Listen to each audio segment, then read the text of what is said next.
ఇది tennis elbow అనేది ఏంటంటే జనరల్గా ఆ పేరు ఎందుకని వచ్చిందంటే టెన్నిస్ ఎల్బో ఎక్కువ టెన్నిస్ ఆడే వాళ్ళల్లో ఏంటంటే మనకేంటంటే ఏదైతే ఫింగర్స్ని మూవ్ చేసే మజిల్ అనేవి ఉంటాయో మన ఫింగర్స్ రిస్ట్ అంతా పైకి మూవ్ చేసే మజిల్ అంతా ఒకటే చోటు నుంచి వస్తుంది అనమాట. దాన్ని లేటరల్ ఎపికాండైల్ అంటారు. అక్కడ నుంచి ఈ మజిల్ అంతా వస్తుంది. సో మీరు ఏమన్నా బరువు లేపాలన్నా చేతిని ఇట్లా పెట్టి లేపలేరు అనమాట. ఆ ఫింగర్ రిస్ట్ ఎక్స్టెండ్ అవ్వాలి, ఫింగర్స్ కూడా ఈ మూమెంట్ అప్పుడే బరువు లేపగలరు. సో అది లేపినప్పుడల్లా ఏంటంటే మూమెంట్ అనేది కరెక్ట్గా ఎక్కడైతే ఈ మజిల్ గ్రూప్ అనేది అంతా ఒకటే చోటు నుంచి అటాచ్ అవుతుంది లేటరల్ ఎపికాండైల్ అని. సో అక్కడ ఇన్ఫ్లమేటరీ ప్రాసెస్ వస్తే దాన్ని లేటరల్ ఎపికాండైలైటిస్ లేదంటే నార్మల్ లాంగ్వేజ్లో టెన్నిస్ ఎల్బో అంటారు. ఇప్పుడు ఈ టెన్నిస్ ఎల్బో అనేది ఎవరిలో వస్తుంది? జనరల్గా ఏంటంటే స్పోర్ట్స్ యాక్టివిటీస్ ఎక్కువ చేసే వాళ్ళలో ఏంటంటే ఎక్సెసివ్ యాక్టివిటీ అనమాట. కంటిన్యూస్ మోషన్, కంటిన్యూస్గా మూమెంట్ అయ్యి ఆ టెండోన్ అనేది ఏదైతే కండు ఉందో అక్కడ బోన్ దగ్గర పచ్చిగా అయినట్టు అవుతుంది. సో దాన్ని టెన్నిస్ ఎల్బో అంటారు. సో ఇదేంటి యంగ్ పేషెంట్స్లో యాక్టివిటీ ఎక్కువ ఉన్న వాళ్ళలో వస్తుంది. పెద్దవాళ్ళు వస్తారు, నేను గ్లాస్ని కూడా హోల్డ్ చేయలేకపోతున్నాను, కనీసం పట్టుకోలేకపోతున్నాను అని. అలాంటి వాళ్ళలో ఏంటంటే దీన్ని సాఫ్ట్ టిష్యూ రుమాటిజం అంటారు. అంటే జనరల్గా ఏంటంటే వాళ్ళలో అండర్లయింగ్ షుగర్ కానీ థైరాయిడ్ కానీ కంట్రోల్లో లేకుండా ఉంటుంది అనమాట. అలాంటప్పుడు ఏంటంటే ఆ మాలిక్యూల్స్ అనేది అక్కడ డిపాజిట్ అయ్యి ఇన్ఫ్లమేషన్ లాగా వస్తుంది. సో ఏంటంటే పెద్దవాళ్ళల్లో ఈ ప్రాబ్లం వచ్చినప్పుడు మనం షుగర్ ఒకటి థైరాయిడ్ ఒకటి కంట్రోల్లో పెట్టుకునేటట్టు చూస్తామన్నమాట. ఇంకొకటి ఏంటంటే ఆ టెన్నిస్ ఎల్బో వెళ్ళాలంటే ఏంటంటే ఫస్ట్ దీనికి పార్ట్కి రెస్ట్ ఇవ్వాలి. సో మనకేంటంటే టెన్నిస్ ఎల్బో స్ప్లింట్ ఉంటుంది, కొంచెం ఎక్కువ బరువులు లేపొద్దంటాం, ఎక్సెసివ్ మోషన్, ఈ ప్రొనేషన్ సుప్రేషన్ అంటాం, ఈ మూమెంట్ని తగ్గించమని చెప్తాము, చిన్న స్ప్లింట్ ఇస్తాము. అదే పెద్దవాళ్ళల్లో లేదంటే సివియర్గా ఉంది అనుకోండి, ఏదైతే ఎక్కడైతే పెయిన్ బాగా సివియర్గా ఉందో అక్కడ ఏం చేస్తామంటే చిన్న ఇంజెక్షన్ ఇస్తామన్నమాట. ఆ ఇంజెక్షన్తో కూడా రిలీఫ్ వచ్చే ఛాన్సెస్ చాలా ఎక్కువ ఉంటాయి. లేదు అప్పటికీ అవ్వలేదైతే ఏదైతే టెండోన్ అనేది ఏదైతే ఆ మజిల్ కండ్ ఎక్కడైతే స్ట్రెచ్ అవుతుందో దాన్ని కొంచెం రిలీజ్ చేస్తామన్నమాట.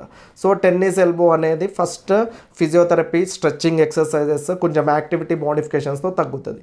కొంతమందిలో షుగర్ థైరాయిడ్ కంట్రోల్ అయితే ఆటోమేటిక్గా ఇది కూడా కంట్రోల్ అవుతుంది. కొంతమందిలో మాత్రం మేము ఇంటర్వ్యూన్ అయ్యి కొంచెం ఇంజెక్షన్ ఇవ్వాల్సి వస్తుంది. కొంతమందిలో ఏంటంటే కొంచెం రిలీజ్ చేయాల్సి వస్తుంది, సర్జరీ రిలీజ్ చేయాల్సి వస్తుంది. పిఆర్పి ఇంజెక్షన్స్ ఇప్పుడు ట్రెండింగ్లో ఉన్నది ఏంటంటే పిఆర్పి ఇంజెక్షన్స్. మోకాలు నొప్పికి పిఆర్పి ఇంజెక్షన్స్ ఎప్పుడు ఇస్తారు, ఎన్నిసార్లు ఇస్తారు అనేది. అసలు పిఆర్పి అంటే ఏంటి? పిఆర్పి అనేది అంటే ప్లేట్లెట్ రిచ్ ప్లాస్మా అంటారు. అంటే పేషెంట్ బాడీలో నుంచి రక్తం తీసుకొని ఆ రక్తాన్ని ప్రాసెస్ చేసి ఏదైతే దాంట్లో లేయర్స్ ఉంటాయో దాంట్లో ప్లేట్లెట్స్ ఎక్కువ ఉన్న లేయర్ని తీసుకొని దాన్ని మోకాల లోపలికి ఇంజెక్ట్ చేయడాన్ని ప్లేట్లెట్ రిచ్ ప్లాస్మా థెరపీ అంటారు. ఈ ప్లేట్లెట్ రిచ్ ప్లాస్మా వల్ల ఏమవుతుందంటే ప్లేట్లెట్ రిచ్ ప్లాస్మా అనే దాంట్లో గ్రోత్ ఫ్యాక్టర్స్ ఉంటాయి, హీలింగ్ ఫ్యాక్టర్స్ ఉంటాయి అన్నమాట.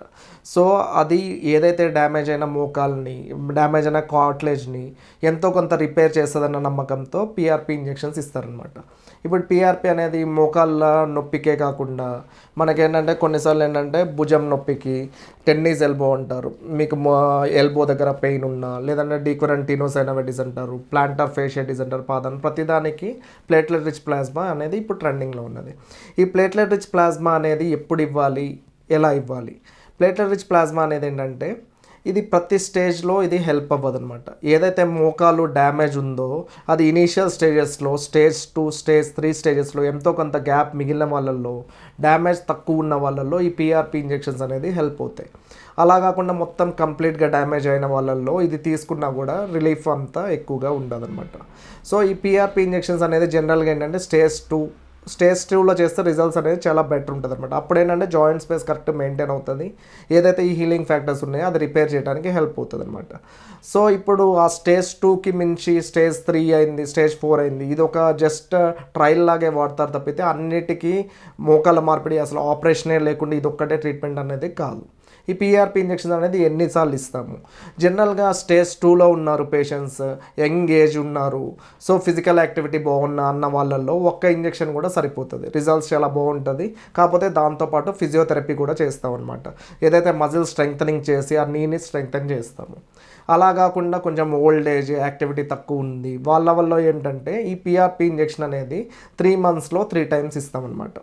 ఇప్పుడు ఆ ఇంజెక్షన్ రిజల్ట్స్ని బట్టి అవసరమైతే ఎక్కువసార్లు ఇస్తాము, లేదంటే ఏంటంటే దాని రిజల్ట్స్ బాగున్నాయి అలాంటి వాళ్ళలో 1-2 ఇంజెక్షన్స్ కూడా సరిపోతాయి అన్నమాట.